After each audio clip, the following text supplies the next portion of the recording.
मिलकर लगे ही नहीं कि कौन बुलाया गया, कौन आ गया, कौन फंसाया गया, कौन फंस गया। योगेश जी, हाँ फंस गया के मतलब में बोला आपके समझ क्या रहे उसे, तुरंत फंसने के मतलब में दिमाग कहीं और ही चला जाता है। सारे लोग कॉलेज में पहुंच जाते हैं, ये हो जाता है अक्सर, कोई बड़ी बात नहीं सर। ये योगेश जी सर, मैंने इनसे पूछा क्या पढ़ेंगे, बड़े अद्भुत व्यक्ति हैं, साइकोथेरेपिस्ट है सर। वैसे इनके और प्रोफेशन के बारे में नहीं जानता मैं, लेकिन अगर आप FM में जाकर इनको सर्च करेंगे योगेश शर्मा, तो साइकोथेरेपिस्ट के रूप में भी आपको नजर आएंगे। एक साइकोथेरेपिस्ट वही हो सकता है जो मन की बात करता हो, और जो मन की बात करता है वो कविता की बात करता है। और वो कवि क्या, जो अपनी कविताओं को के साथ साथ दूसरे कवियों को ना गुनगुनाए, वो अपने से ज्यादा, अपनी कविताओं से ज्यादा कहीं पढ़ना चाहते हैं तो कहीं अटल जी को पढ़ लेते हैं, कहीं रामधारी सिंह दिनकर जी को पढ़ लेते हैं। मेरा निवेदन है, छोटे छोटे 2 अंश, क्योंकि समय की अपनी सीमा है, अगले 50-60 मिनट में हमें 7 कवियों को सुनना है।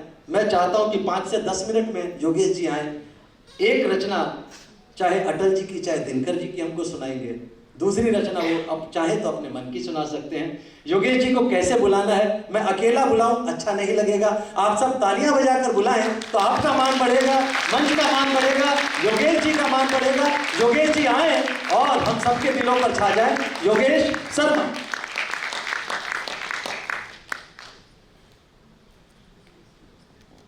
आप सभी को सादर नमस्कार।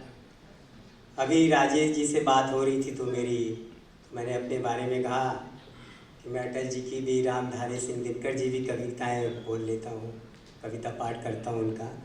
तो राजेश जी ने कहा कि योगेश जी आप अपने नाम से कब जाने जाओगे, अपनी स्वरचित कविता सुनाइएगा तो मुझे बहुत अच्छा लगेगा। तो मैं अपने बड़े भाई की बात मानता हूँ और अपनी स्वरचित कविता आपके सामने प्रस्तुत करना चाहूँगा। देखिए, मैं योग और अध्यात्म में बहुत रहता हूँ, तो इसमें काफ़ी लोग मेरे से पूछते रहते हैं कि सर अध्यात्म योग में जाने का मतलब है कि इंद्रियों को वश में रखना और थोड़ा संसार को त्याग देना। मैं उनसे हमेशा कहता हूँ कि मेरे को जीवन में इतनी इतनी अच्छी चीज़ें मिली हुई हैं, मैं योग और अध्यात्म को उस त्याग के साथ नहीं जोड़ रहा कि जीवन में इतनी सुंदर सुंदर स्पर्श है, गंध है, परस है, स्नेह स्पर्श है, उन सब की अनुभूति करना ही जीवन है। तो इसी पे मैंने एक कविता लिखी थी, ऐसी तो मेरी मुक्ति नहीं, जनपद से मैं नाता तोड़ूं, वैरागी बन में मुंह मोड़ूं, ऐसी तो मेरी मुक्ति नहीं, मुझको तो प्यारे आनंद बंद, ये कोटि कोटि आनंद बंद, इनमें ही तो घह लेता हूँ जो बंदहीन जो विगत बंद।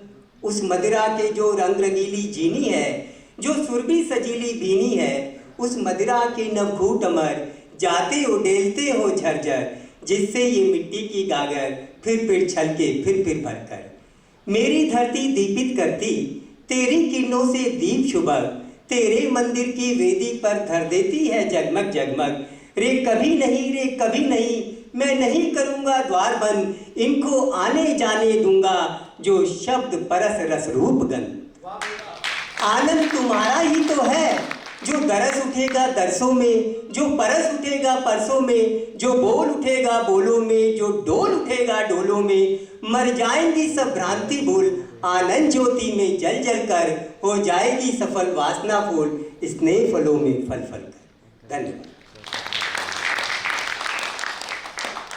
और इसी क्रम को थोड़ा आगे बढ़ाते हुए मैं ये कहना चाहूँगा, मैं कुछ आध्यात्मिक कविताएं भी लिखता हूँ, क्योंकि मैंने देखा है कि आजकल व्यंग के कवि बहुत होते हैं जो हमारे समस्याओं पे हमारा ध्यान उजागर कर रहे हैं, ऐसे कवि बहुत हैं। और आज ज़रूरत है कुछ ऐसे कवियों की भी जो अंतर्मुखी जीवन में जो मोती छिपे हुए हैं उनको भी उजागर करें। तो आध्यात्मिक जीवन आपका ऐसा होता है जो हम अंतर्मुखी, जो आंतरिक संसार में आपके मोती छिपे हैं, खजाने छिपे हैं, उसे उजागर करें। तो इसी पे मेरी एक कविता है कि ज़्यादातर लोग क्या होते हैं, भौतिक चेतना में लगे रहते हैं और उसके वशीभूत होकर वो अपना जो सही तरीके से जो सर्वांगीण विकास करना है, आध्यात्मिक विकास करना है, वो नहीं कर पाते हैं। तो मैं उसी पे कविता मेरी है।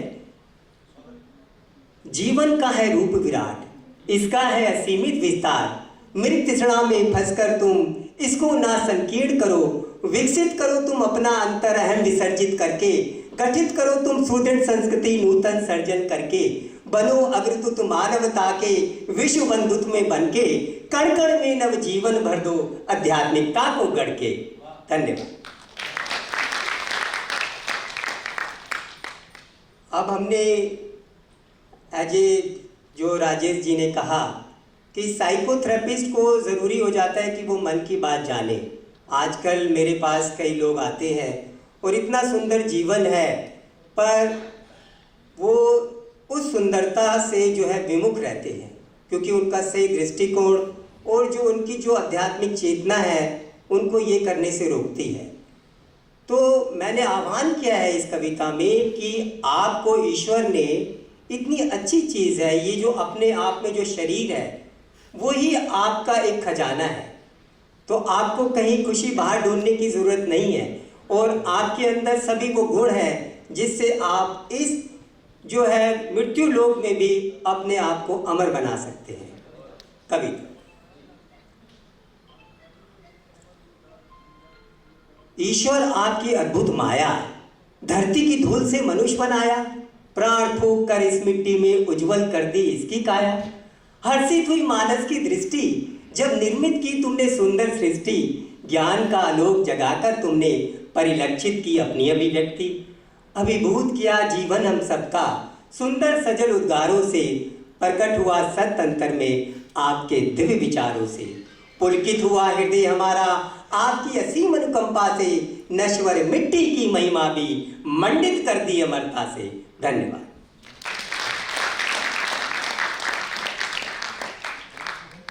योगेश जी, आपने सच में बहुत अच्छी कविता पढ़ी।